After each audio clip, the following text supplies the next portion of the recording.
In this lesson, we're going to cover two new properties. Background, which we use to change the background color or the background image of an element, and border. So we're going to start with background. As you can see, I have a little example here. So here's our end result. Notice that we have a gray background on the body coming from here, and then we have a blue background on the div, which is coming from here. And then we also have white text on the paragraph. So let's go ahead and try this using the About Me page that we've been working with. And let's go ahead and change the My Hobbies H4 and give it a background color. Let's give it an orangish color. So again, we want to select this H4. So we type H4. And then inside the curly braces, we're going to say background. And we'll do an RGB. And we'll make like an orangey color. So that'll be a lot of red, a little green, and a little blue. And let's refresh. And we get this nice coral color. So next, let's give the body a background, which is something you'll see often on a website where the entire background is a new color. So let's do something like background, and let's just set that to be pink for now. And there we go. The entire background is pink. So that is the background property being used to change the color of something. But we can also use the background property to change the background to be an image, which you'll also see pretty often. So the way that it works, we still specify background, but instead of a color, we say URL, and then in parentheses, we give it a URL where the image is located. So let's go find some wood grain. Let's find an image. Oh, I like this one here. So let's just copy this image URL, and we're going to set that as the background. So on our body, I'm just going to say background URL and pass in that URL that I just copied. So this will work with any image. And if we refresh, great, we see that our background has been set. But you'll notice one small thing, which is that our image is not really big enough. If we go back to it, it's not close to being big enough to cover our entire body here. So what's happened is that it's being tiled, and you can see, it's being tiled horizontally and vertically. So if we don't want that, and sometimes you do, but most of the time it doesn't look very good. So if we don't want that, there's another property that we can set, and that is background repeat. And if we set this to be no repeat and save, now we've set the background of our body and it's not repeating. But you'll also notice that it's not stretching out to cover the entire body.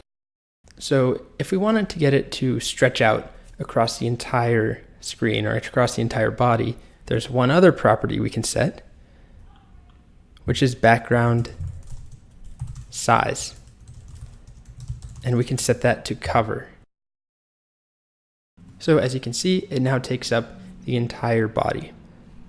Of course, it's not the best image for this because it's a little blurry, it's a little pixelated, but when you're doing a background image, you usually want to make sure you have something that is either large and high resolution, or something that is a smaller image that can be repeated seamlessly.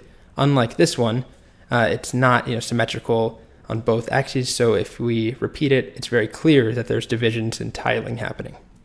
Okay, so that's background, and using background to set a color and background to set a background image. The next thing that I want to show is how we get a border. So I'm actually going to comment this out because it's a little distracting. And let's just go back to background as pink. And let's go and add borders to all H1s. So a border in CSS has three different parts. There's the width, the color, and the style. So let's start by giving a border color to H1s. It just looks like this, border color. And that border, let's just go with purple. And if we refresh, we don't actually see anything. And that's because currently our border has no width. So the next thing we need to do is give it a width. So border width, and we'll just give it a number in pixels. Let's do 5 pixels, 5px, refresh. And we're still missing one thing, which is style. So you'll see that none of this works unless we have all 3 of them set. So the border style, there's a few different options. We can say solid, a dashed, a dotted border. There's a few others. Most of the time, what you see is just solid.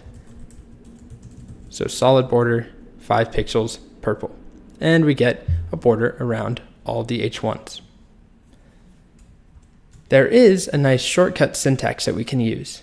So because we often set all 3 of these at once, there's the equivalent syntax that's just called border.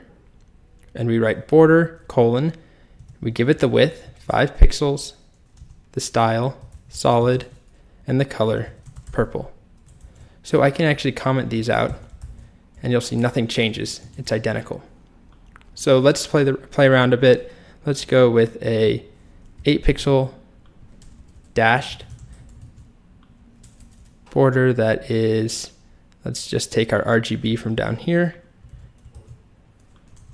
and we get this nice dashed border effect.